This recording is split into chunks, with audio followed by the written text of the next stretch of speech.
मंत्र पाठ करेंगे। ओम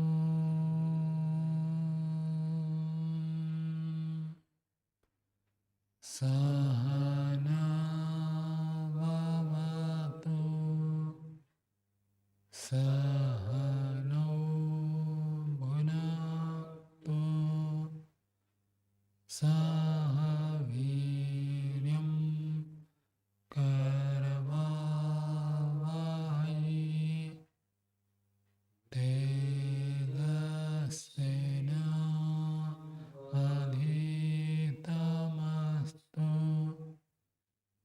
मा विद्विषावहै। ॐ शान्ति शान्ति शान्ति।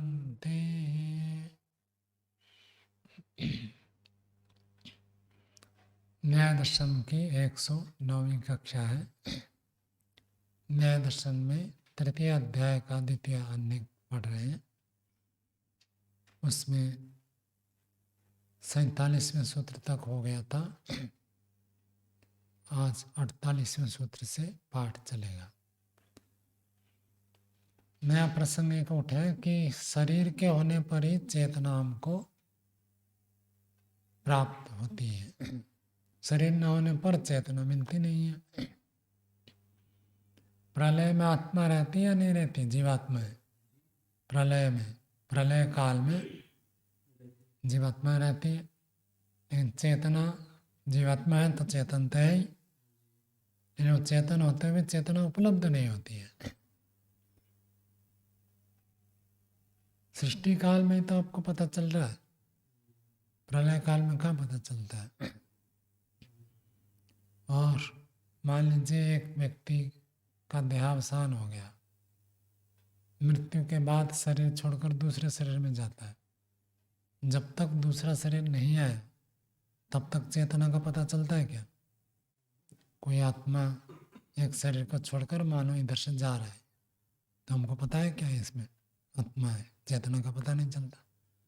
तो शरीर उपलब्ध होने पर ही चेतना उपलब्ध होती है। बिना शरीर के चेतना की उपलब्धि नहीं होती है। तो इसलिए संशय होता है कि शरीर का गुण हो सकता है। तो इसलिए जबकि ये चर्चा खूब हो चुकी है फिर भी एक नया प्रारंभ किया, क्योंकि शरीर के होने पर ही चेतना उपलब्ध होती है। शरीर न होने पर चेतना उपलब्ध नहीं होती है। इसलिए क्या चेतना शरीर का गुण है? संशय हो रहा, क्योंकि द्रव्य में अपना गुण भी उपलब्ध होता है और अन्यों का गुण भी उपलब्ध होता है। जैसे आपके जेब में कोई चीज़ है, वो आपका भी हो सकता है, दूसरे का भी हो सकता है। ऐसा जरूरी नहीं कि आपका ही हो, दूसरे से उधार लेकर भी तो आप रख सकते हैं। तो ऐसे किसी के पास कोई गुण है तो वो गुण अपना ही हो, ऐसे कोई जरूरी नहीं है। और अपना भी हो सकता है, दोनों बातें। किसी के पास एटीएम कार्ड है तो एटीएम कार्ड अपना भी हो सकता है, दूसरे का भी हो सकता है, किसी का भी हो सकता है। तो इसलिए शरीर में चेतना प्राप्त हो रही है, नैमित्तिक भी हो सकता है, स्वाभाविक भी हो सकता है। शरीर का गुण है या शरीर से अतिरिक्त और किसी का गुण शरीर में प्राप्त हो रहा, ये प्रश्न उठा। तो उसमें कहा था नहीं, शरीर के जितने गुण हैं जब तक शरीर है तब तक ये रहते हैं। शरीर का रूप गुण है, शरीर का रस भी है, शरीर का गंध भी है, शरीर का स्पर्श भी है, भार भी है। तो जब तक शरीर रहते हैं तब तक ये गुण भी रहते हैं। यदि चेतना में शरीर का गुण होता तो जब तक शरीर है तब तक चेतना होनी चाहिए, लेकिन चेतना तो होती नहीं है। तो इससे पता चलता है शरीर का नहीं है। ऐसी बात पहुंचे। उसके आगे और बता रहे हैं 3:2:48 भूमिका देखिए।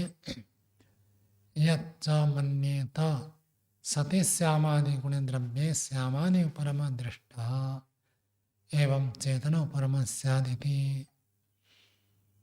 सिद्धांत कह रहा है कोई व्यक्ति ऐसे तो मान सकता है, ऐसे जो व्यक्ति मानता है सती श्यामादि गुणे द्रव्य, मिट्टी के रंग को काला माना जाता है, काली मिट्टी सुना है ना, तो मिट्टी का रंग जो है काला रंग है श्याम, तो श्यामादि गुणे द्रव्य, काले रंग के गुण, काले रंग वाले गुण वाले द्रव्य जो है, और श्यामादि परम, और जैसे मिट्टी को आप गर्म करते हैं क्या होता है, श्यामता हट जाती है, हट जाती है, खत्म हो जाती है, नष्ट हो जाती है। मिट्टी जमीन से खोद कर लाए काली मिट्टी, अब उसको आपने आग में पकाया जलाया तो क्या बन जाता है, लाल हो जाता है। तो काला गुण किसका था, मिट्टी का, तो अपना गुण होने पर भी वो हट जाता है।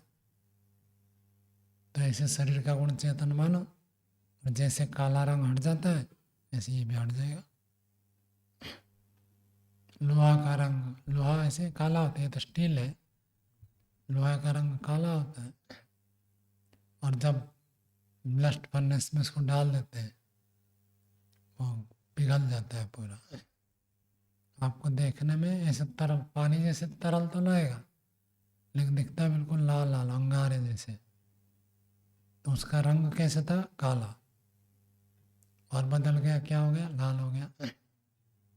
तो जो अपना गुण है वो हटता नहीं है, ये जो सिद्धांत ने कहा था उसका यदि कोई व्यक्ति ऐसे खंडन करे, आपने कहा था जिसका जो गुण है वो हमेशा रहता है, शरीर का चेतन गुण होता तो शरीर का गुण हमेशा रहना चाहिए था चेतना, लेकिन चेतना तो हट जाती है। तो पूर्व पक्षी यदि ऐसे कहें कि देखो श्यामादि गुण द्रव्य, काले रंग वाले द्रव्य में श्यामादि परम, काला रंग उसका हट जाता है, दृष्टा। आपको पता है ये जो स्टील है ये भी बनता किससे, लोहे से बनता है। लोहे का रंग तो काला होता है, स्टील का रंग कैसे, हाँ हाँ, ऐसे कैसे बन जाता है, चमकीला हो जाता है, कैसे पहले से करते हैं, पहले से वो तो अंदर से ही। अंगारा शतधावते ना, सुना है, अंगारा शतधावते ना, नहीं सुना आप लोगों ने। अंगारे को दूध में 100 बार धो लेंगे तो भी वो कैसे रहेगा, काला ही रहेगा, सफेद नहीं होगा। तो जो लोहा पत्थर है वो तो काला ही होता है, कितना भी घिसो वो तो ऐसे ही रहेगा। उसमें कार्बन मिलाते हैं, कार्बन का परसेंटेज डाल देते हैं, और उसके जो गंदगी वाला भाग है उसको साफ करके निकाल देते हैं। ब्लास्ट फर्नेस, उसमें लोहा पत्थर को डालते हैं और एक चूना पत्थर डालते हैं, लाइम स्टोन कहते हैं। चूना ही जो खान से निकलता है पत्थर को डालते, और तीसरी चीज़ है बड़े बड़े कोयला डालते हैं। वो सब मिक्स होता है, गर्म होकर पिघलता है, फिर उसमें एक यंत्र लगा रहता है, उसको जैसे ही भाग करते हैं उसमें उसके गंदगी वाला भाग एक तरफ जाएगा और साफ एक तरफ जाएगा। देखेंगे तो आपको दोनों ही पिघले हुए गरम गरम पानी जैसे दिखेगा, लाल लाल गरम पानी जैसे दिखेगा। देखकर आप नहीं कह सकते खराब है ठीक है। तो और जो खराब वाला भाग है वो जमा हो जाता है, उसको सीमेंट फैक्ट्री वाले लेते हैं, उनके कुछ काम आता है वो। और जो अच्छा वाला भाग है वो लोहा बनता है, लोहे से फिर स्टील बनाते हैं, उसमें कार्बन मिला के। तो कहते हैं जैसे उसका स्वाभाविक रूप था फिर भी वो हट गया। स्टील में तो आप बिल्कुल देख सकते हैं, खान से जो लोहा पत्थर निकलता है बिल्कुल काला काला, स्टील होता है चमकीला होता है। तो ये कैसे बन गया, तो कहते हैं जैसे देखो उसका अपना गुण है फिर भी नष्ट हो जाता है, शरीर का अपना गुण मानो चेतना, वो नष्ट हो जाता है, ऐसे हो सकता है। यदि ऐसे कोई व्यक्ति कहे एवं चेतना परमा, चेतना शरीर का गुण है नष्ट हो जाता है, ऐसे कहे, तो उसका उत्तर 48वें सूत्र में देते हैं। सूत्र बोलिए, न पाकज गुणांतर उत्पत्ति है। कहते ये बात ठीक नहीं है। क्यों ठीक नहीं है? पाकज, पाक से, अग्नि के द्वारा पकाने से नए गुण की उत्पत्ति होने से काला गुण हटता है। अपने आप काला गुण मर गया ऐसे नहीं है। काला गुण जो था वो काला गुण हट गया ऐसे नहीं है, उसमें परिवर्तन हो गया। भाष्य देखिए और स्पष्ट लिखा है, न अत्यंतम रूपो परमा द्रव्यस्य, द्रव्य का रूप अत्यंतो परम नहीं होता है। जैसे रूप एक गुण है तो द्रव्य का रूप गुण बिल्कुल गायब हो गया ऐसी बात नहीं है। कैसे व्यक्ति चालाकी करता है, यहाँ गुण का परिवर्तन हुआ और वहाँ गुण का समाप्त हुआ। तो समाप्त होना अलग है, परिवर्तन होना अलग है। नष्ट हो जाना, समाप्त हो जाना, विनाश हो जाना अलग है। तो कहते हैं नात्यंत रूपपरम द्रव्यस्य, द्रव्य का रूप गुण पूरी तरह से गायब हो जाता, हट जाता है ऐसी बात नहीं है। श्याम रूपे निवृत्ते पाकजम गुणांतरम रक्तम रूपम उत्पद्यते, काला रंग के हट जाने पर पाकज पकाने से उत्पन्न हुआ नया गुण लाल गुण उत्पन्न हो जाता है। पकाने से पहले घड़ा थोड़ा श्यामल वर्ण होता है और जैसे ही मिट्टी को पका देते हैं तो लाल लाल हो जाता है। तो लाल गुण पिछले गुण को बदल कर बना है, ना कि वो रूप गुण पूरा ही गायब हो गया ऐसी बात नहीं है। यहाँ तो चेतना गुण पूरा ही गायब हो रहा है। शरीर है तो चेतना मात्र परम अत्यंतम, यदि शरीर में तो चेतना मात्र का अवसान हो जाता है। जब व्यक्ति की मृत्यु हो जाती है तब पूरी चेतना गायब हो जाती है। यदि ऐसे होता कि पहले व्यक्ति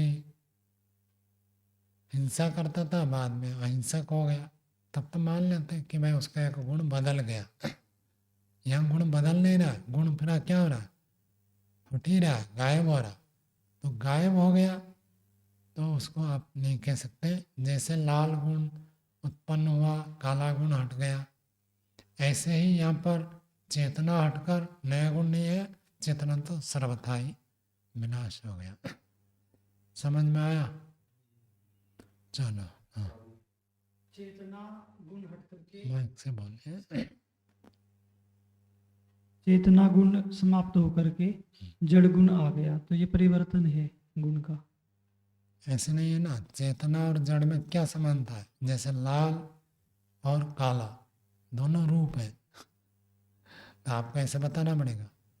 वो ई वर्ण को यह वर्ण वाला याद रखे। ये भी एक वर्ण है, यह भी एक वर्ण है। ई बदल कर यह बन गया या ई हटकर यह बना। और जड़त्व कोई अलग गुण नहीं है, चेतना का अभाव ही जड़ है, प्रकाश का अभाव ही अंधेरा है।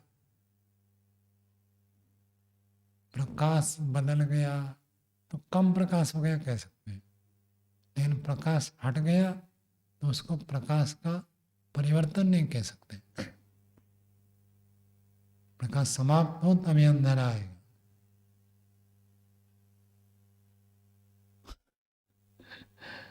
हाँ, क्या पूछ रहे हैं? उपरम समाप्त, विराम अवसानम वही उपरम है।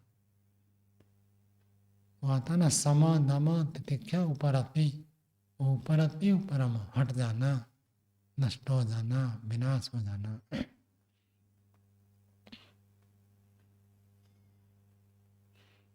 उपरति का ही तो अभाव है, अविरति उपरति, उपरम हो जाना, विषयों के भोग से उपरम हो गया, मतलब विषय भोग को छोड़ दिया, हट जाना। आगे अथापि और बताते हैं 49वां सूत्र बोलिए, प्रतिद्वंद्वी सिद्धे है पाकजानाम अप्रतिषेधा। ऊपर वाले सूत्र में तो इतना बताया कि चेतना पूरी हट जाती है। दूसरी बात बताते क्यों हट गया, और जो उदाहरण दिया था उसके खंडन में बता रहे हैं प्रतिद्वंद्वी सिद्धे, उसका कोई विपरीत गुण के सिद्ध होने पर पाकजानाम गुणानाम, पहला आएगा पाकजानाम गुणानाम प्रतिद्वंद्वी सिद्धे है, प्रतिद्वंद्वी की सिद्धि होने से अप्रतिषेधा, इसका खंडन नहीं कर सकते कि चेतना गुण शरीर का नहीं है, इस बात का खंडन नहीं होता है। क्यों नहीं होता? कोई विपरीत गुण यदि मिल जाता, जैसे विमल जी अभी दिखा रहे कि चेतना हट गई और जड़त्व आ गया, जड़त्व आ गया ना, जड़त्व तो है, चेतना का अभाव बात पर हुआ है, कोई नया गुण आया नहीं है। पाकज गुण वैशेषिक तो पढ़ा है, लेकिन वैशेषिक में प्राय लोग अधिक ध्यान नहीं देते, और पाकज गुण को बताया था, सारे गुणों का उन्होंने परिवर्तन बताया था। कच्चा मिट्टी आप जीभ में रखेंगे आपको अलग रस आएगा, और मिट्टी जब पक गया उसको जीभ में रखेंगे अलग रस आएगा। नया घड़ा, उसमें जब पानी भरकर पीते हैं टेस्ट अलग लगता है, तो घड़े का जो मिट्टी पक गया है उसका रस अलग आया, और उसका स्पर्श भी कठोर होता है। घड़ा को यदि आपने पकाया नहीं, पानी रखेंगे तो गल जाएगा, और पकाने के बाद वो कठोर हो जाता है, पानी रखने से अंदर रह जाता है। स्पर्श गुण भी बदलता है, रस भी बदलता है, रूप तो स्पष्ट है ही, जब अग्नि से पकाते घड़ा लाल हो जाता है। विज्ञान कितना भी आगे जाए घड़ा को नहीं छोड़ सकता। घड़ा देखो अभी प्रचलन में है, गंध भी बदल जाता है, गंध रस रूप स्पर्श बदल जाता है, संयोग बदल जाता है। पहले जो संयोग था वो शिथिल संयोग था, पानी में डालने से उगल जाएगा, बाद में वो संयोग मजबूत हो जाता है, एक दूसरे को पकड़ लेते हैं। पहले अवयव का शिथिल संयोग था, अब अवयवी बन चुका है, तो अग्नि के कारण से बहुत परिवर्तन हो जाता है। तो जो गुण पहले था वो गुण बदल जाता है, इसको कहते हैं प्रतिद्वंदी सिद्धि। तो प्रतिद्वंदी विपरीत गुण के सिद्धि होने से पाकजा नाम गुणानाम, पाकज गुणों का अप्रतिषेध, आप ये खंडन नहीं कर सकते कि चेतना शरीर का गुण नहीं है, इस बात का खंडन नहीं होगा। क्यों नहीं होगा? क्योंकि पकाने से तो कोई ना कोई नया गुण आता है, और चेतना का कोई नया गुण ऐसे नहीं आया, चेतना पूरा ही गायब हो जाता है शरीर से, इसलिए चेतना शरीर का गुण नहीं है, इसका निषेध नहीं होता है। मास्टर के यावत्सु द्रव्येषु पूर्वगुण प्रतिद्वंदी सिद्धा तावत्सु पाकज उत्पत्तिर्दृश्यते। यावत्सु द्रव्येषु, जितने द्रव्य में पूर्व गुण के प्रतिद्वंदी विपरीत गुण उल्टा गुण सिद्धि, तावत्सु उतने में पाकज उत्पत्तिर्दृश्यते, पाक से उत्पन्न होना देखा जाता है। अर्थात जितने भी द्रव्य है, अग्नि पहले भी आपको बताया था, अग्नि सबको लपेट लेती है, कोई चीज ऐसे नहीं है जो अग्नि से बच जाए। और लकड़ी को आप देखोगे तो सामान्य रूप से देखोगे तो इधर लकड़ी को जलाए तो इधर गर्म नहीं लगेगा, लेकिन बहुत अधिक ताप हो तो ऊपर वाला गर्म करेंगे, नीचे वाला भी गर्म हो जाएगा। ठीक है, स्टील के पतीले में आप नीचे से गैस जलाते हैं तो ऊपर पानी गर्म हो जाता है, लकड़ी में ऐसे नहीं होगा, लेकिन गर्म तो होता है। तापमान के बदलने से सब बदल जाता है। अग्नि का अब सुपरिवाह है कुपरिवाह है, अग्नि किस के द्वारा पार कर जाता है, लोहे में जल्दी पार कर जाता है, लकड़ी में ऐसे पार नहीं करेगा, लेकिन जल्दी देर में। सबको अग्नि जलाकर राख कर देती है, किसी को नहीं छोड़ती है, जड़ पदार्थ जितने भी हैं सबको। तो उसके प्रतिद्वंदी गुण आ जाते हैं। पाक से ये प्रतिद्वंदी गुण की उत्पत्ति देखी जाती है।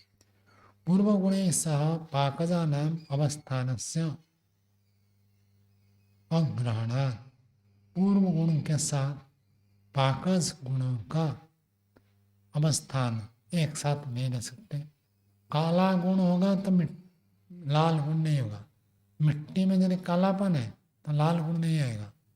पकाने से लाल गुण आया तो क्या होना पड़ेगा, काला गुण को हटना ही पड़ेगा, तब लाल गुण आएगा। एक गुण को न हटाए दूसरा गुण आ जाए, ऐसे नहीं हो सकता। कठोर संयोग तब आएगा जब उसका कोमल संयोग हटेगा। ऐसे ही उसके रस, कच्चे मिट्टी का रस, छोटे बच्चे मिट्टी खाते हैं पता है आपको, तो मिट्टी का एक टेस्ट आता है। क्यों खाते हैं? विज्ञान ऐसे मानता है। तो उनके अंदर विटामिन की कमी होती है, कैल्शियम के, और मिट्टी के अंदर होता है। कौन? आप खाते थे? अच्छा।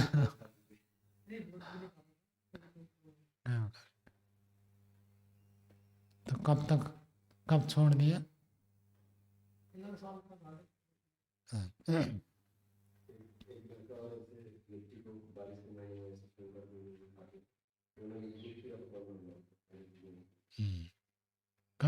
कभी कभी ऐसा होता है, कमी होती है तो खाने की इच्छा होती है,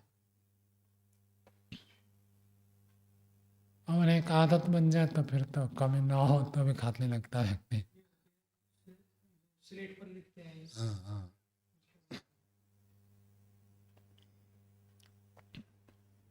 तो आगे तो पाकजा नाम, पाकज गुणों के साथ तो साथ साथ नहीं रह सकते, दो गुण एक साथ नहीं रह सकते। काला है तो लाल नहीं आएगा, लाल आ गया तो काला को हटना पड़ता है। ऐसे ही उसके एक अलग रस आता है, पिछला रस हटेगा तो नया रस आएगा। तो जितने भी पदार्थ सब हम अग्नि में पकाते हैं, पका कर क्यों खाते हैं, उसका रस बदल जाता है। एक तो सुपाच्य हो जाता है और एक स्वादिष्ट लगता है।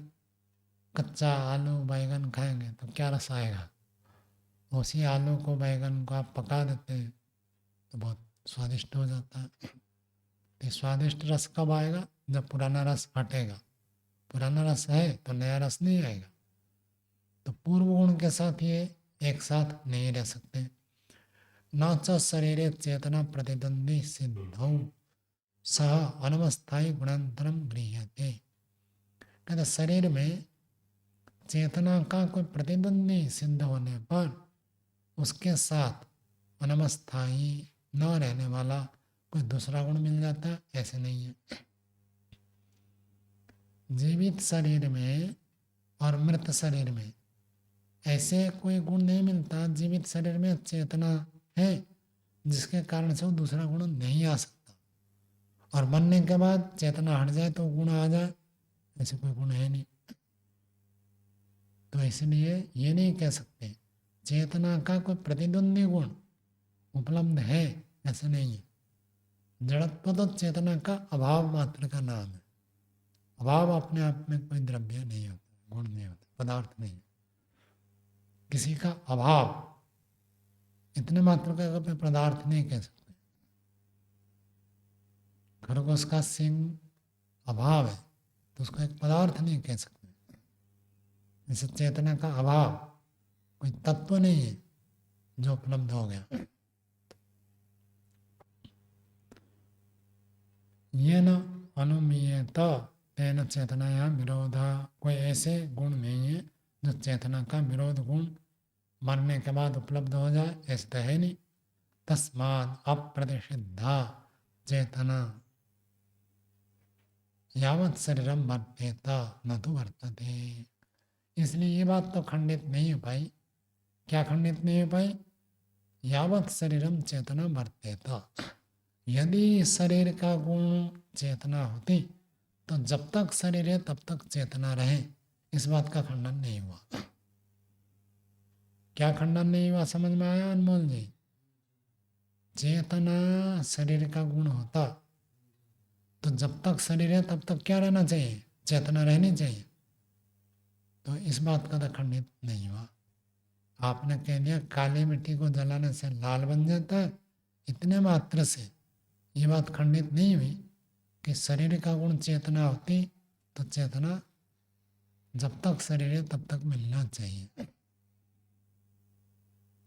न तो वर्तते, ऐसे तो चेतना तो मिलती नहीं है। तस्मात् न शरीर गुण चेतना, इसलिए शरीर का गुण चेतना नहीं है। और आगे कह रहे हैं इतश्च न शरीर गुण चेतना, और भी इस कारण से भी पता चलता है कि चेतना शरीर का गुण नहीं है। क्या कारण है? 50वां सूत्र बोलिए। शरीर व्यापित्वात्, शरीर में व्यापक होने से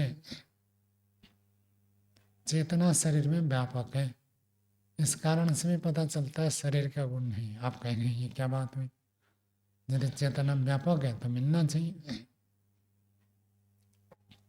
अभी जीवित शरीर में आपको चेतना सब जगह मिलती है। मानो किसी का हाथ कट गया, उस हाथ में चेतना मिलती है क्या? कई लोग प्रश्न उठाते हैं, छिपकली के पूंछ कट जाए तो पूंछ हिलता रहता है, फड़कता रहता है, तो क्या उसमें चेतना है? क्या चेतना नहीं है। रक्त गर्म होता है तो उसका प्रवाह रहता है, उस प्रवाह के कारण से वो फड़कता रहता है कटने के बाद भी, ना कि उसमें चेतना है। ऐसे ही शरीर में पूरा चेतना व्यापक है। कब तक है? जब तक जीवित है, आत्मा है। आत्मा से भिन्न हो जाए तो शरीर में नहीं मिलता। और यदि शरीर में चेतना गुण मानेंगे तो हाथ भी अलग चेतना होना चाहिए, दूसरा हाथ अलग चेतना होना चाहिए, सब अंग एक अलग अलग चेतना होना चाहिए, तो बहुत सारे चेतना हो जाएंगे। ये बात पीछे भी कहते थे, उसी को यहाँ प्रस्तुत कर रहे हैं। भाष्य देखिए, शरीरम शरीर अवयवश्च सर्वे चेतन उत्पत्त्या व्याप्ता। शरीर और शरीर के जितने सारे अवयव है, सर्वे सारे के सारे अवयव और शरीर चेतना उत्पत्त्या व्याप्ता, चेतना की उत्पत्ति चेतना की उपलब्धि से व्याप्त है।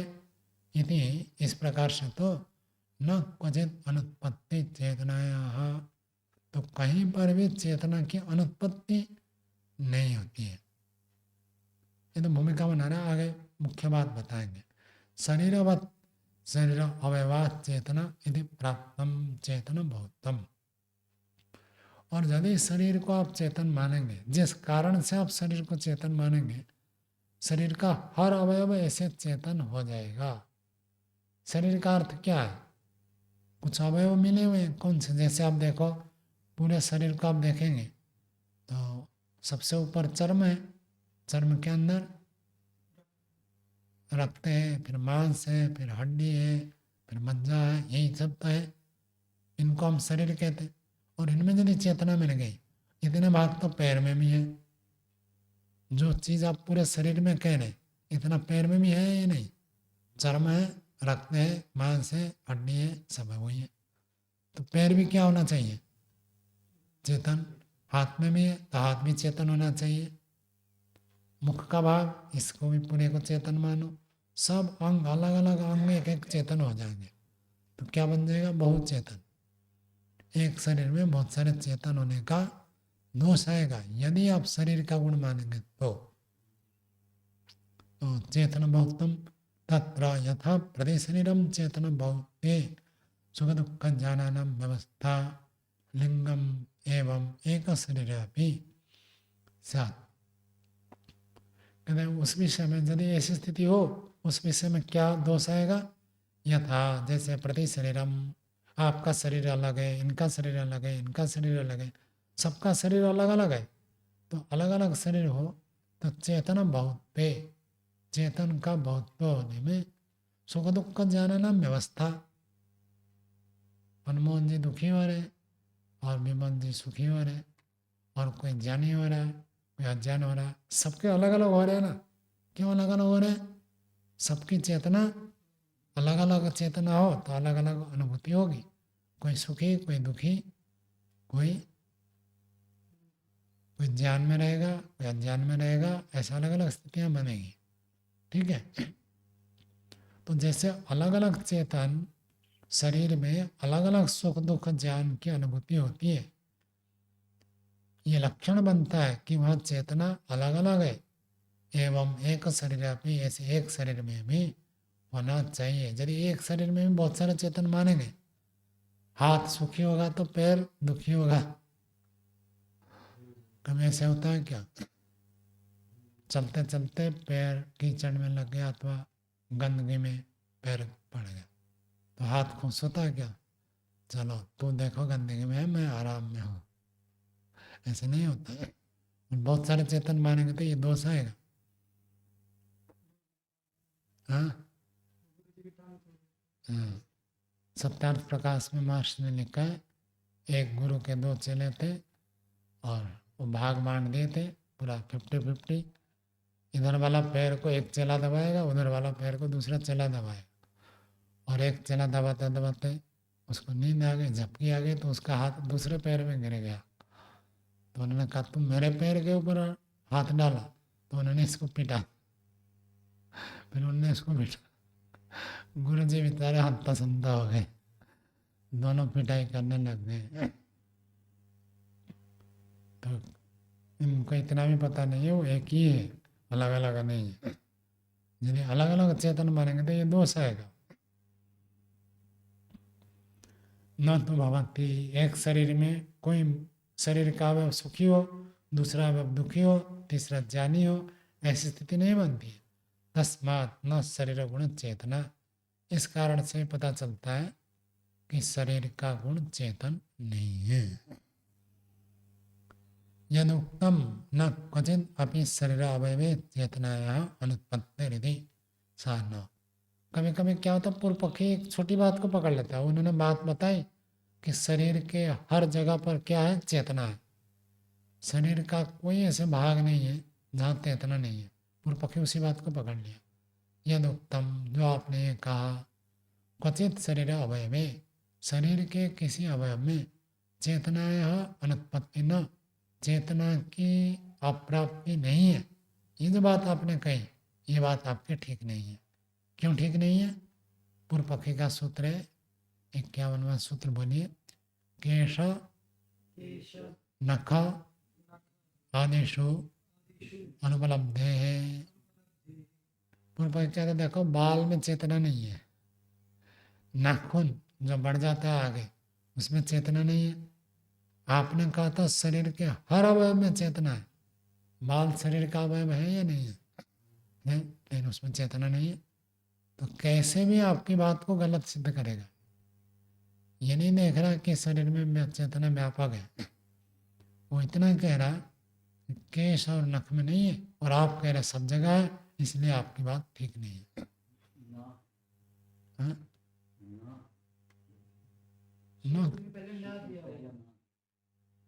हाँ, भूमिका में, मेरे पुस्तक में भूमिका में है, बात एक ही है।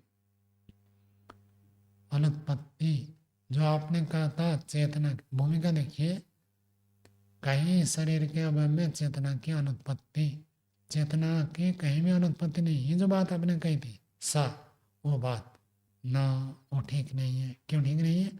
केस नख में चेतना की उपलब्धि न होने से।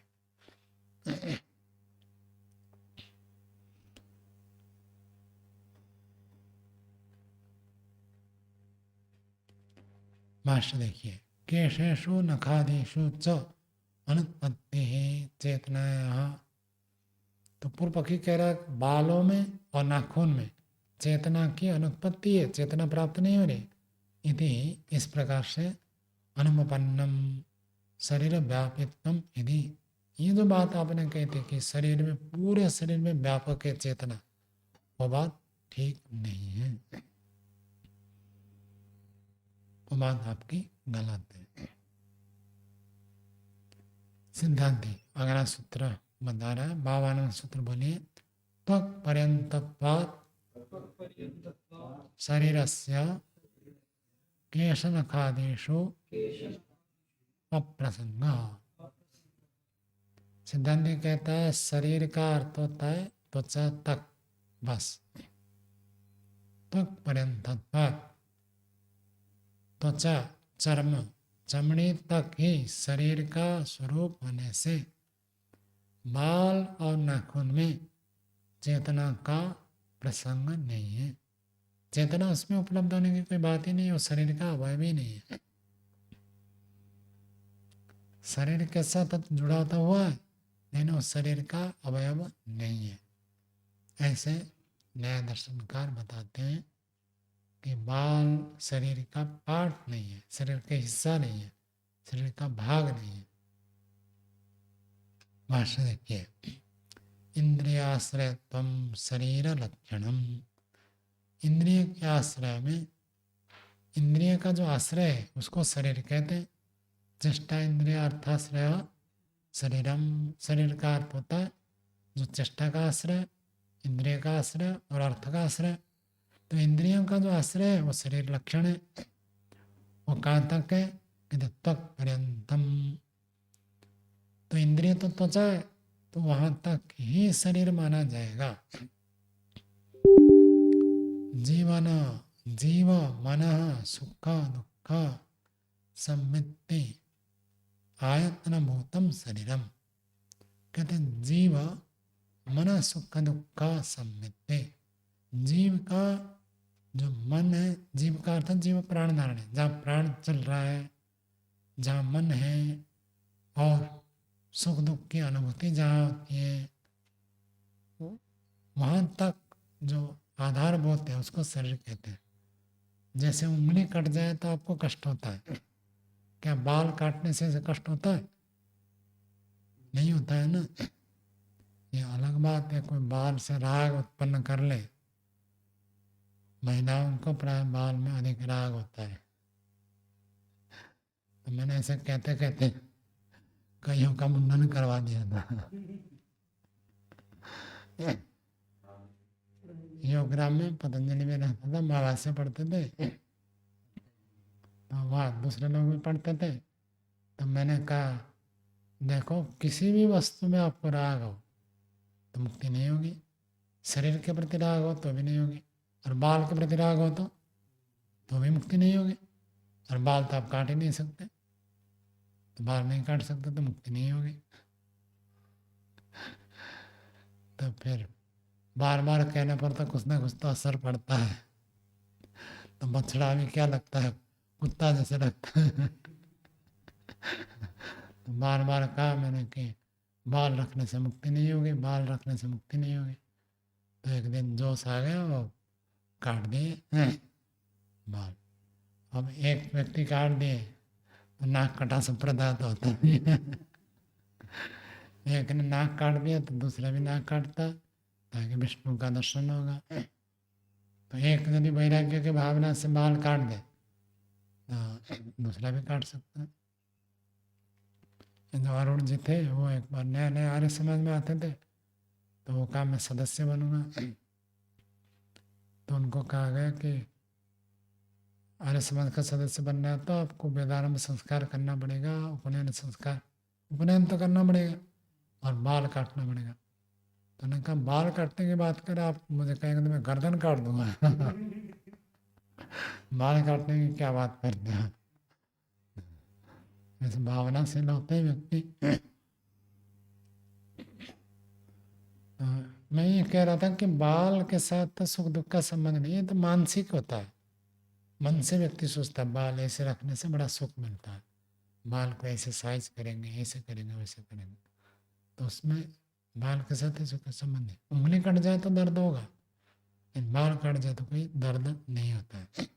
ऐसे नाखून काट देते हैं, कोई दर्द नहीं होता है। वो अंदर वाला नाखून काटेंगे तो अब तो दर्द होगा, जितना नाखून बढ़ा हुआ है उतने काटेंगे तो कोई दर्द नहीं होता। तो वहाँ सुख दुख की अनुभूति नहीं होती है। और बाल बड़े हो जाए कोई सुख होता है क्या? और कम हो जाए तो दुख होता है क्या? नहीं होता है। कोई कहेगा देखो सर्दियों में यदि बाल अधिक रहेंगे, सर्दी कम लगेगी, वो तो कपड़े ढक कर भी आप ले सकते हैं। तो शरीर के कारण से वो सुख हो रहा है, ऐसे नहीं। तस्मात् न केशादिषु चेतना उत्पद्यते, इसलिए बाल में नाखून में चेतना की प्राप्ति नहीं होती, क्योंकि वो शरीर का अवयव नहीं है। क्यों अवयव नहीं बताया? क्योंकि उससे हमको सुख दुख नहीं होता है। यदि उससे सुख दुख होता तो हम उसको शरीर का अवयव मानते हैं। उंगली से तो सुख दुख होता है, कांटा चुभ जाए दुख होता है। अर्थ कारितस्तु शरीर उपनिबंधा केशादीनाम यदि अर्थकारिता।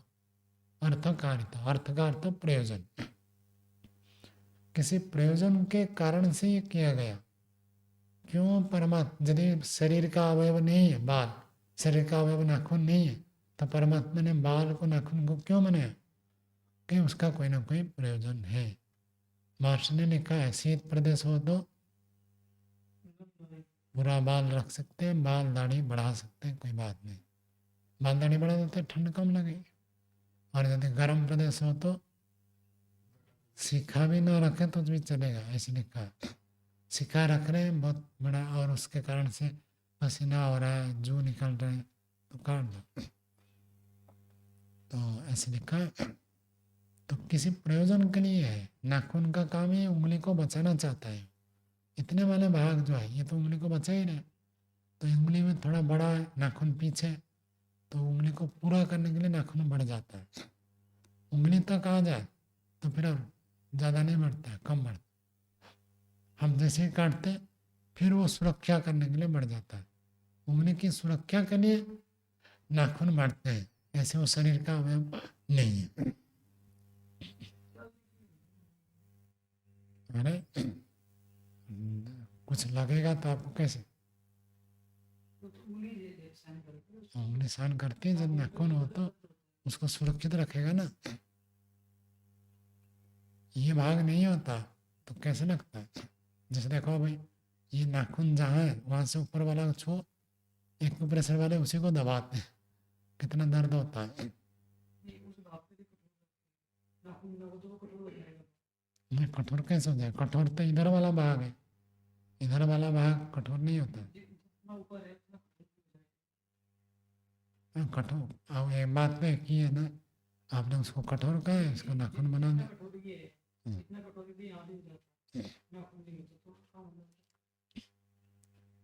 लगता है ना आप कभी ऐसे काम में नहीं गए ना, जो लोग काम करते हैं मजदूर, उनको पता चलता है। इसके कारण से सुरक्षा हो जाती, नहीं तो उंगली में दर्द होता है। फैक्ट्री आदि में काम करते, कभी कभी ज़्यादा हो तो उंगली फट जाता है, उंगली फट जाता है, नाखून फट जाता है, सुना है ना? और देखो, यदि नहीं होता तो कितना अधिक होगा। उंगली के कारण से बचाव हो जाता है। कुछ भी हम पकड़ते हैं तो इधर आकर लग गए तो ये सुरक्षित रख देता है, नहीं तो उंगली को आक्रमण, उंगली के ऊपर प्रभाव पड़ेगा। पैर के नाखून भी ऐसे ही है, नाखून कठोर है इसलिए पैर सुरक्षित है। विशेषकर मिलिट्री वाले जो जूता पहनते हैं, कितना उनको अच्छा रहता है। वहाँ यदि कोमल उंगली जैसे कोमल, इधर वाला जैसे कोमल ऐसा हो, जूता पहने तो जूता के ऊपर में ही जाकर टच करेगा, कितना जोर दर्द होगा। वो कठोर है, नाखून है तो पता नहीं चलता। तो इसी प्रयोजन के लिए शरीर के साथ उपनिबंध जुड़ा हुआ है, केस को, नाखून आदि को जुड़ा हुआ है। और आगे कहते हैं इतश्चन शरीर गुण चेतना, और इस कारण से भी शरीर का गुण चेतना नहीं है। क्या कारण है? 53वां सूत्र बोलिए। शरीर गुण वैधर्म्या, शरीर के गुणों से वैधर्म्य है। शरीर के गुण कैसे हैं और चेतना गुण कैसे है? चेतना गुण शरीर के जितने भी गुण हैं उन सब गुण से वैधर्म्य है। रूप है, स्पर्श है, रूप और स्पर्श में साधर्म्य है। जहाँ जहाँ रूप होगा वहाँ वहाँ स्पर्श होगा। चेतना कोई ऐसे गुण नहीं है जैसे इनके साथ साधर्म्य रखें। रूप, रस, गंध, स्पर्श, ये सब ऐसे गुण हैं जो एक दूसरे से मिलकर रहते हैं, साधर्म्य रखते हैं, सारे इंद्रियों से ज्ञान होते हैं। ऐसे गुण नहीं है चेतना। तो चेतना गुण शरीर के अन्य गुणों से वैधर्म्य होने से पता चलता है कि चेतना शरीर का गुण नहीं है। क्या वैधर्म्य है? वो भाष्यकार बढ़िया बता रहे हैं, देखिए। द्विविधा शरीर गुण अप्रत्यक्षश्च गुरुत्वम इंद्रियग्राह्यश्च रूपादि। कहते शरीर के गुण द्विविधा, द्विविधा दो प्रकार होते हैं।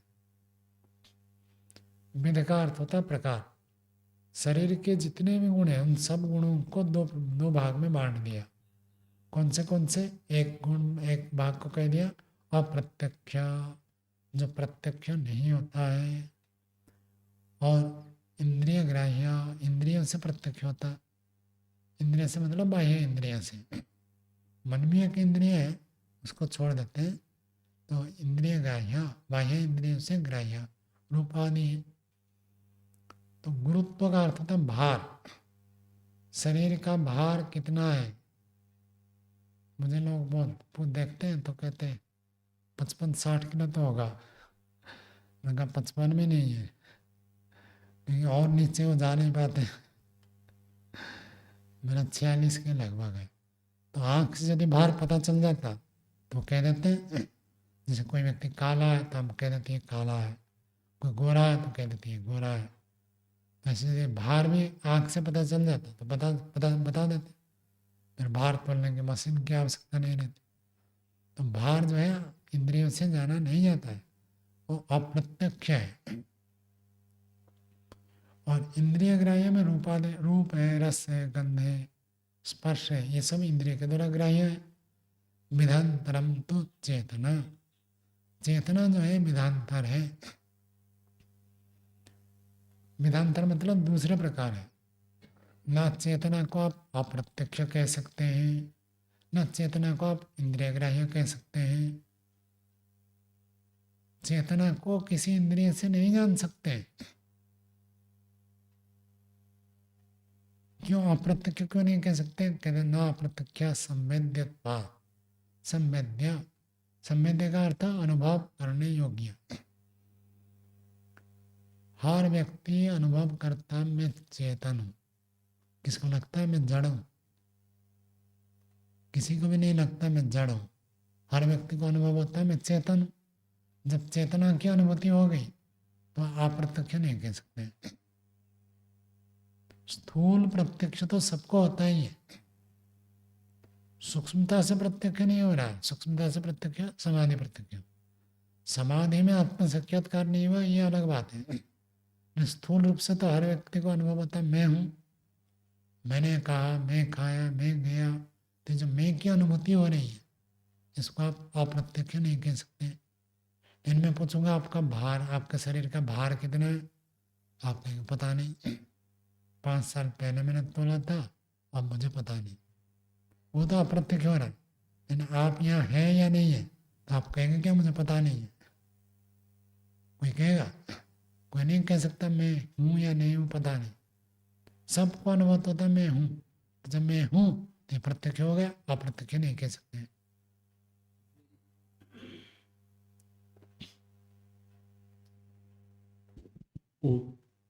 वैसे तो बाहर भी प्रत्यक्ष अनुभव होता है, संवेद्य स्वाद जो कहा उन्होंने, अनुमान होता है ना। अनुभव तो होता है स्वामी जी बाहर भी, लेकिन उसे कितना अप्रत्यक्ष कह मार रहे है? हैं पर। आप अनुभव करके बता दो आपका कितना मार है। स्वामी जी इतना तो पता लगता है कि धरती पे अगर मैं चिपका हुआ हूँ तो कुछ वजन है मेरे अंदर। अगर वो भार ही नहीं होता, अनुभव ही नहीं होता भार, तो फिर मैं तो हवा में उड़ने लग जाता या फिर तैरता रहता है ऐसे ही, जैसे अंतरिक्ष में हो जाता है। तो अंतरिक्ष में हो जाता है मतलब शरीर में भार है या नहीं है? भार है लेकिन वहाँ पर ग्रेविटी ना होने के कारण अनुभव नहीं होता भारा में। यहाँ पर अनुभव होता है, क्या अनुभव होता है? भार है मुझ में कुछ। नहीं, बाहर का मतलब ये अप्रत्यक्ष किस रूप में ले रहे हैं? आपका बाहर का प्रत्यक्ष होता है, धरती का आकर्षण का प्रत्यक्ष होता है, किसका प्रत्यक्ष आप कह रहे हो? शरीर के भार का शरीर का बाहर प्रत्यक्ष होता है। मतलब अनुभव होता है, प्रत्यक्ष नहीं कह रहा मैं। बस ये कह रहे हो अप्रत्यक्ष है बस। तो ऐसे तो ये चेतना भी अप्रत्यक्ष हो जाएगी फिर तो स्वामी जी। जो उन्होंने कहा अप्रत्यक्ष नहीं है चेतना, वही मैं कह रहा हूँ कि अप्रत्यक्ष तो है चेतना। कैसा अप्रत्यक्ष है? आप ये कह दो कि मैं नहीं हूँ, और अथवा ये कह दो मुझे पता नहीं है मैं हूँ कि नहीं। स्वामी जी विधिवत उसका वो प्रतिषेध नहीं हो रहा। जैसे वो उन्होंने उसका प्रतिषेध कर दिया भार का, प्रत्यक्ष का और अनुभव ना होने का। ऐसे ही वो अनुभव होने से चेतना को सिद्ध कर रहे हैं, जबकि अप्रत्यक्ष तो वो भी है। मुझे नहीं दिख रहा कि यहाँ पर कितनी सारी चेतनाएँ हैं। तो नहीं, दूसरे की चेतना छोड़ो, अपनी चेतना तो पता चलता है ना। हाँ, तो ऐसे ही स्वामी जी अपना भी भार पता लगता ही है हमें कि कितना हाँ। बताओ, पता चलता था, बताओ कितनी नहीं, इतना बिल्कुल करेक्ट नहीं पता लगता, लेकिन इतना पता लगता है मुझ में कुछ पता भार लगना है। का मतलब क्या होता है? ऐसे थोड़ी। पता लगने का अर्थ होता है करेक्ट है। स्वामी जी प्रमाण तो वही होता है ना जो माप तोल कर होता है। यहाँ पर तो वो उस समाधि वाले आत्मा की प्रत्यक्ष की भी बात नहीं कर रहे जो चेतना में समाधि में प्रत्यक्ष होती है। यहाँ तो वो स्थूल अनुमान ही कर रहे हैं। नहीं, अनुमान की बात नहीं है, प्रत्यक्ष है। ये तो कह रहे संवेद्यत्वात् न अप्रत्यक्ष, संवेद्यत्वात् न अप्रत्यक्ष, स्त्रीलिंग है ना चेतना। जी। चेतना अप्रत्यक्ष नहीं है। क्यों नहीं है? संवेद्यत्वात्, अनुभव होता है। भार का अनुभव नहीं होता है।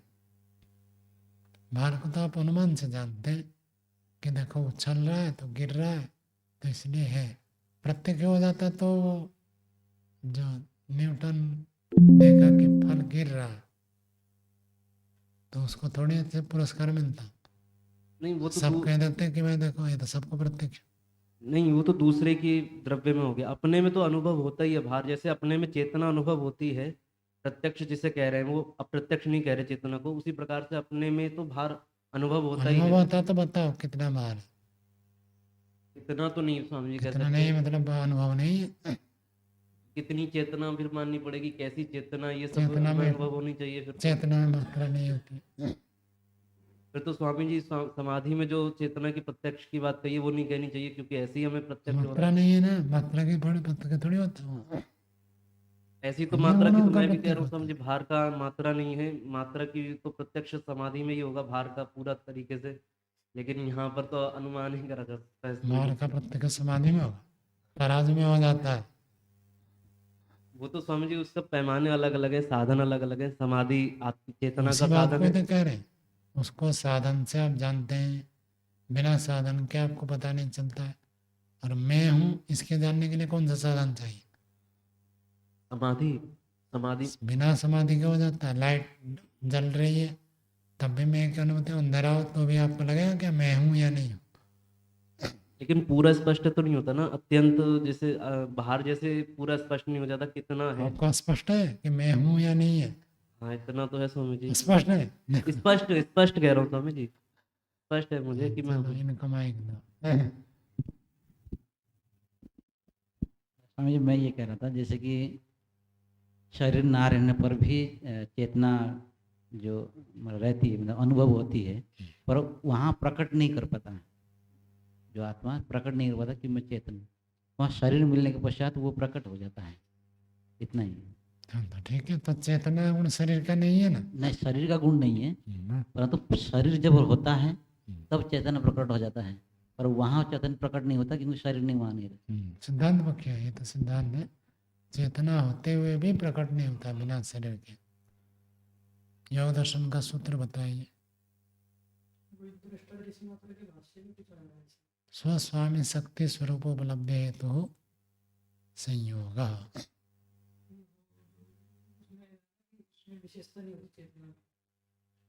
नहीं, वो तो ठीक है, लेकिन ये सूत्र स्पष्ट कह रहा है ना, स्वशक्ति और स्वामी शक्ति की उपलब्धि।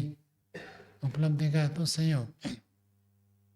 स्वशक्ति और स्वामी शक्ति। स्वस्वामी, स्वशक्ति हो गई,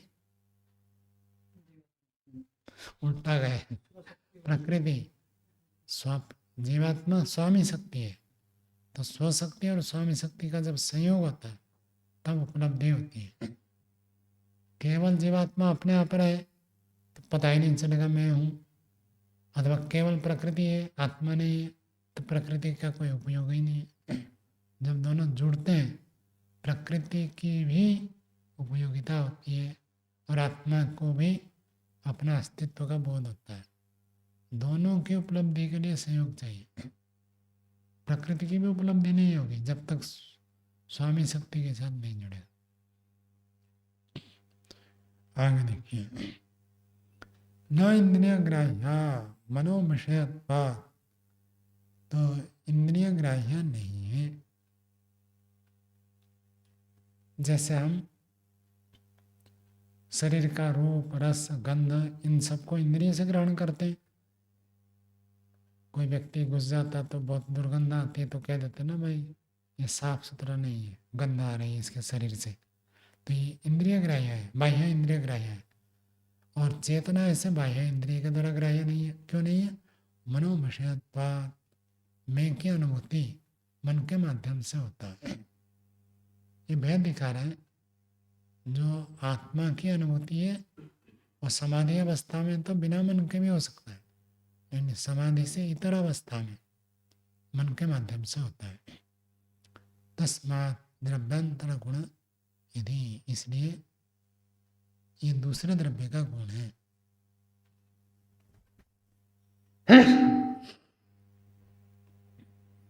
चेतना आत्मा का गुण है, शरीर का गुण नहीं, ये बात सिद्ध हुई है। यदि शरीर का गुण होता या तो अप्रत्यक्ष होता या तो इंद्रिय ग्राह्य होता। यह अप्रत्यक्ष भी नहीं है, इंद्रिय ग्राह्य भी नहीं है, तीसरा कुछ है नहीं। पूर्व पक्षी इसका खंडन कर रहे हैं। 54वां सूत्र बोलिए, न रूपादि नाम इतरा इतरा वैधर्म्यात्।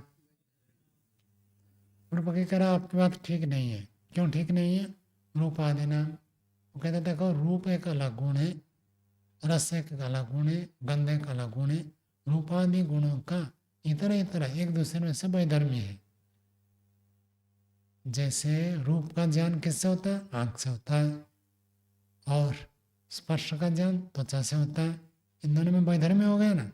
तो इसी चेतना का ज्ञान इंद्रिय से नहीं होगा, ये एक वैधर्म्य गुण है। ऐसे मानने से क्या आपत्ति? उसकी पृष्ठभूमि समझ में आए। जैसे रूप अलग तरह से ज्ञान होता है, स्पर्श अलग तरह से ज्ञान होता है, ऐसे चेतना भी अलग प्रकार से ज्ञान होगा। ये दोनों इंद्रियों से ज्ञान होता है, लेकिन अलग अलग इंद्रिय हुआ तो वैधर्म्य हो गया। ऐसे वो बिल्कुल इंद्रियों से ही नहीं होता है, वो एक अलग वैधर्म्य है। जैसे रूप स्पर्श आदि गुणों में वैधर्म्य है, ऐसे चेतना गुण भी शरीर का हो सकता है और उसमें वैधर्म्य है। ऐसे पूर्व पक्षी प्रस्तुत कर रहे हैं। भाष्य देखिए, यथा इतर इतर विधर्माण रूपादय न शरीर गुणत्वम जहाति। जैसे एक दूसरे से वैधर्म्य, एक दूसरे से भिन्न स्वरूप वाले, भिन्न धर्म वाले रूपादि गुण, रूप गुण का अलग विशेषता है, स्पर्श गुण की अलग विशेषता है, गंध की अलग विशेषता है, विधर्म है। फिर भी न शरीर गुणत्वम जाति, विधर्म होने से शरीर के गुण को नहीं छोड़ते, तो शरीर के साथ सब अलग अलग गुण हैं। महर्षि दयानंद की विशेषता क्या देखो, विधर्मियों को उन्होंने छोड़ा नहीं है। चाहे ईसाई मत वाले हो, चाहे मुसलमान मत वाले हो, चाहे हिंदू मत वाले हो, और वैदिक धर्म वाले हो, सबको साथ लेकर चलते थे। उनके सभा में सब उपस्थित होते थे। ऐसे नहीं कहते थे कि मुसलमान हो तो यहाँ नहीं आना, ईसाई हो तो नहीं आना, ऐसे नहीं कहते थे। विधर्म होने पर भी साथ में रहते थे। और कई लोग प्रश्न उठाते ना कि वो तो अलग, भाई जो गलत है उन्हीं को तो सही रास्ते पर लाना है, जो सही रास्ते पर है उन्हीं को यदि आप उपदेश देंगे, वो तो पहले से ही सही रास्ते पर है, और उनको क्या उपदेश देना? जो गलत है उनको उपदेश देना है। जो विधर्मी है उनमें भी जाकर उपदेश करना है, प्रचार करना है, तभी तो विशेषता है। तो विधर्म होने पर भी शरीर के गुण को नहीं छोड़ते हैं। वो भी ईश्वर के पुत्र है, हम भी ईश्वर के पुत्र हैं। ये अलग बात है, उनकी गलत बात को समर्थन नहीं करेंगे, उनकी गलत बात को गलत कहेंगे, सही बात, हमारी सही बात को सही कहेंगे, उनकी भी सही बात को सही कहेंगे। तो इस छोड़ना के बात नहीं है। तो शरीर गुणत्व न चाहती, शरीर के गुण को नहीं छोड़ता। एवं ऐसे ही रूपादि वैधर्म्यात्, रूप आदि के साथ वैधर्म्य होने से चेतना में शरीर गुणत्वम न हस्यति। तो रूप आदि गुणों से चेतना गुण विधर्म है, भिन्न होने से वो शरीर के गुण को छोड़ देता है, ऐसे नहीं कह सकते। रूप गुण अलग है, स्पर्श गुण अलग है, फिर दोनों शरीर के गुण है। ऐसे ही चेतना गुण अलग है, वो भी शरीर का गुण माने। ऐसे पूर्व पक्ष ने प्रस्तुत किया। आगे सिद्धांत का सूत्र है 55वां सूत्र, बोलिए। ऐन्द्रियकत्वात् रूपादि नाम। सिद्धांत कह रहे हैं जितने भी आप रूपादि गुण को वैधर्म्य कह रहे हैं, वैधर्म्य होने पर भी उनके एक साधर्म्य भी तो है। क्या साधर्म्य? इंद्रिय का है, इंद्रिय ग्राह्य है। तो भले रूप गुण अलग है, रस गुण अलग है, स्पर्श गुण अलग है, गंध गुण अलग है, फिर भी ये सबके सब गुण इंद्रियों के द्वारा गृहीत होते हैं। जब इंद्रियों के द्वारा गृहीत हो गए तो साधर्म हो गया। चेतना ऐसे इंद्रिय ग्राह्य नहीं है, इसलिए उसको आप नहीं कह सकते। रूपादि नाम पहला आएगा। रूपादि गुणों का इंद्रिय ग्राह्य होने से, बाह्य इंद्रिय के द्वारा ज्ञान होने से अप्रतिषेधा, चेतना गुण शरीर का नहीं है, इस बात का खंडन नहीं हो सकता। आगे भाष्य देखिए। अप्रत्यक्षत्वाच्च इति, ये सूत्र के साथ जाकर जुड़ेगा, सूत्र शेष कह सकते हैं। ऐन्द्रियगत्वात् रूपादिनाम, और अप्रत्यक्ष होने से अप्रतिषेधा, यथा इतर इतर विधर्माण रूपादयः न द्वैविध्यम अधिवर्तन्ते। जैसे इतर इतर विधर्माण, एक दूसरे से भिन्न भिन्न धर्म वाले हैं, रूप गुण एक अलग है, विशेषता को धारण करता है, स्पर्श गुण अलग विशेषता, गंध गुण अलग विशेषता, ये विधर्म है। विधर्म होने पर भी न द्वैविध्यम अधिवर्तते, कितना भी विधर्म हो, दो स्थिति है। क्या दो स्थिति? या तो इंद्रिय ग्राह्य होगा या तो अप्रत्यक्ष होगा। बाह्य इंद्रिय के द्वारा प्रत्यक्ष अथवा अप्रत्यक्ष, ये दोनों स्थिति को ही प्राप्त करते हैं। तथा रूपादि वैधर्म्यात् चेतना न द्वैविध्यम अतिवर्तेत यदि शरीर गुण स्यात् इति। यदि शरीर गुण स्यात्, यदि चेतना शरीर का गुण होता तो क्या नियम बनना चाहिए था? रूपादि वैधर्म्यात्, रूपादि से वैधर्म होने पर भी न द्वैविध्यम अतिवर्तेत, दो कैटेगरी, दो प्रकार, दो वर्ग, दो स्वरूप से अतिक्रमण नहीं होना चाहिए था। क्योंकि जितने भी शरीर के गुण हैं, कोई भी शरीर का ऐसा गुण नहीं है जो इन दो से अतिक्रमण करके तीसरी स्थिति में चला जाए। या तो वो इंद्रिय ग्राह्य होगा या तो वो अप्रत्यक्ष होगा। चेतना जो है ना ये अप्रत्यक्ष है ना ये इंद्रिय ग्राह्य है, तो इसलिए चेतना शरीर का गुण नहीं होगा। अधिवर्तते तो चेतना गुण तो इन दोनों कैटेगरी, दोनों वर्ग से, दोनों प्रकार से भिन्न है, उसको अतिक्रमण कर जाता है। तस्मात् न शरीर गुण, इसलिए चेतना को शरीर का गुण नहीं मान सकते। चेतना शरीर का गुण नहीं है। क्यों नहीं है? क्योंकि इन दो वर्ग में वो नहीं आता है। शरीर के सारे गुण, जितने भी गुण हैं, सबके सब इन दो में आ जाते हैं। या तो इंद्रिय से ज्ञान हो गए या तो अप्रत्यक्ष हो गए। चेतना ऐसे नहीं है, इसलिए वो शरीर का गुण नहीं है। कितने प्रकार, तरह तरह प्रकार के व्याख्या करते करते ये बताया कि चेतना शरीर का गुण नहीं है। आगे उपसंहार करके बताते, भूत इंद्रिय मनसा ज्ञान प्रतिषेधात् सिद्धे सति आरम्भ विशेष ज्ञापनार्थम। भूत इंद्रिय मनसा, पीछे ही बात चली थी, ज्ञान गुण किसका है, ये चर्चा चली थी ना। और उसमें ये बताया था भूतों का गुण नहीं है, इंद्रियों का गुण नहीं है, मन का गुण नहीं है। ज्ञान गुण भूत इंद्रिय मन का नहीं है, ऐसे प्रतिषिद्ध हो जाने से सिद्ध सती, सिद्ध तो हो ही गया। क्या सिद्ध हो गया? जब कह दिया चेतना भूतों का गुण नहीं है, तो शरीर किससे बना है? भूतों से बना है। भूतों का गुण चेतना नहीं है, तो शरीर का गुण भी चेतना नहीं है। ये तो अपने आप सिद्ध हो गया, फिर भी क्यों इतनी चर्चा की? कहते सिद्ध सत्य आरंभ विशेष ज्ञापनार्थम, विशेष को बताने के लिए बता दिया। किसी को कह दिया भाई दूध पियो बल बढ़ेगा, क्या वो आज तक नहीं जानता है क्या? आज तक तो वो जानता है, 20 25 50 साल का हो गया, उसको ये पता नहीं है क्या दूध पीने से बल बढ़ेगा। फिर भी आप कह रहे अरे आप दूध नहीं पीते, दूध पियो बल बढ़ेगा। तो इसका अर्थ क्या है? कुछ विशेष बताना चाहते हैं। व्याकरण में क्या नियम है? सिद्ध सत्य आरंभ नियमार्थ। जो बात पहले से सिद्ध है फिर भी उसको बता रहे, तो इसका मतलब कोई और विशेष नियम आ रहा है। सब व्यक्तियों को मान लीजिए, सब व्यक्तियों को दूध मिलता है पीने के लिए, तो कह दिया आज दूध ब्रह्मचारियों को बांटना। इसका मतलब क्या हुआ? दूसरों को नहीं बांटना। कैसे पता चला? ये तो कहा नहीं दूसरों को नहीं देना, ये कैसे पता चला? हाँ, पहले से तो ब्रह्मचारियों को तो मिल ही रहा था।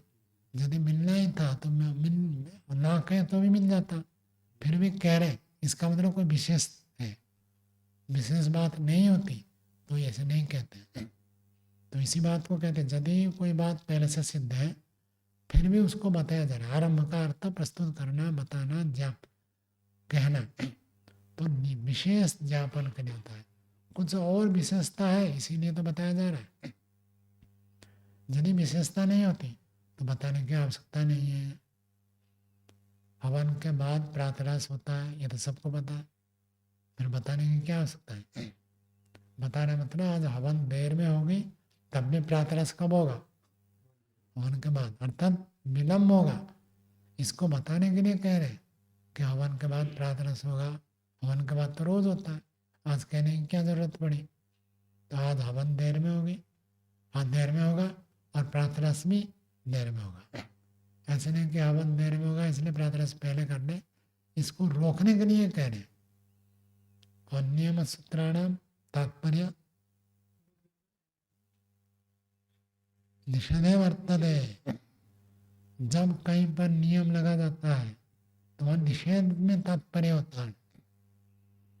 क्या सबको दूध मिल रहा था, कह दिया आज दूध ब्रह्मचारियों को देना है, तो इसका मतलब अन्यों को ना देने के लिए वाक्य बोला जा रहा है। ब्रह्मचारियों को देने के लिए नहीं कहा जा रहा, अन्यों को नहीं देने के लिए कहा जा रहा है। तो विशेष बात हो तो विशेष ज्ञापित होता है। व्याकरण में भी ये नियम यह भी है। विशेष ज्ञापनार्थम का अर्थ निश्चितता, तो एक निश्चितता को बताने के लिए ये बता रहे हैं। अगला वाक्य बहुत महत्वपूर्ण है, यानी बहुधा परीक्षमाणम तत्वम सुनिश्चित तरम भवति। अनेक बार परीक्षण करने से वो बात सुनिश्चित हो जाता है। आप जा रहे हैं रास्ते में, किसी को पूछा भाई स्टेशन कहाँ पर है, तो उन्होंने कहा कि आप सीधा जाइए, लगभग 1 किलोमीटर जाने के बाद आपको दाएं मुड़ना पड़ेगा, उसके बाद थोड़ा सीधा जाकर फिर आगे बढ़ जाएंगे तो स्टेशन मिल जाएगा। 1 किलोमीटर पार करने से पहले ही आप दूसरे को पूछ लेते हैं कि भाई स्टेशन किधर है। क्यों पूछा भाई? सुनिश्चित तरम। यदि अनेक बार किसी बात को परीक्षण करते हैं वो क्या हो जाता है? पक्का हो जाता है। होते हुए भी एक बार जाना है, सुना है, पता चला है, फिर भी आप बता रहे हैं तो इसका पूछ रहे हैं तो इसका मतलब पक्का हो जाएगा। भूतों का गुण चेतना नहीं है, इंद्रियों का नहीं है, मन का नहीं है, सिद्ध हो चुका है। फिर भी शरीर का गुण नहीं है, ये और पक्का करने के लिए ये बताया जाता है। महर्षि दयानंद के विधा आप देखेंगे जगह जगह वो कहते हैं सत्य भाषण करना, मिथ्या भाषण नहीं। सबसे सबसे वैरभाव छोड़कर प्रीति से बरतना। वैरभाव छोड़कर बरतना लिख सकते थे, प्रीति से बरतना, दोनों जोड़ देते हैं। चोरी नहीं करना है, साहूकारी करना। महर्षि ने लिखा है साहूकारी शब्द। पुरुषार्थ करना है तो चोरी मत करो इतना कह देते, पुरुषार्थ करना क्यों जोड़े, और पक्का हो जाएगा। तो किसी बात को जब दोहराते हैं तो पक्का हो जाता है। इसलिए अष्टाध्यायी दोहराना, दर्शन, योग दर्शन दोहराना, सूत्रों को दोहराना, तो क्या होता है, पक्का हो जाता है। जितने बार हम परीक्षण करते हैं उतने बार पक्का हो जाता है। एक बार निधिध्यासन करके आपने निर्णय निकाल दिया कि ईश्वर है अथवा ईश्वर प्राप्त करना लक्ष्य है, ऐसा बता दिया, फिर भी ऐसे नहीं कि अरे सत्संग में तो सब सुन रखा हूँ और सत्संग की क्या जरूरत है। नहीं भाई, बहुत जरूरत है। ऐसे मत सोचो कि मैंने तो सत्संग में सुन लिया, ईश्वर के बारे में सुन लिया, जीवात्मा के बारे में सुन लिया, प्रकृति के बारे में सुन लिया, बचा क्या, और सत्संग में जाऊंगा तो यही तो बताएंगे। ऐसे नहीं है। बहुधा परीक्षमाणम तत्तम सुनिश्चित तरम भवति। जितने बार परीक्षण करते हैं वो और पक्का हो जाता है। अपना किया हुआ निधिध्यासन टल भी जाता है। कैसे कैसे व्यक्ति संकल्प लेता है, आगे बढ़ता है, फिर थोड़े दिन में हट जाता है, संकल्प छोड़ देता है, पतित हो जाता है। क्यों छोड़ दिया उन्होंने? बार बार परीक्षण करते रहेंगे तो निश्चित होता है, दृढ़ होता है। इस पंक्ति को रेखांकित कर सकते हैं। अनुवाद एक अलग चीज है, तो परीक्षा चल रही है ना। अनुवाद में तो बात को कहना मात्र नहीं है, ये परीक्षण कर रहे, टेस्टिंग। आपने देखा यहाँ बिजली है, कमरे में जाकर फिर आप स्विच जलाकर देखते हैं लाइट है कि नहीं। ये जो परीक्षण है उसकी चर्चा है। चलो आज का पाठ यही रखते हैं।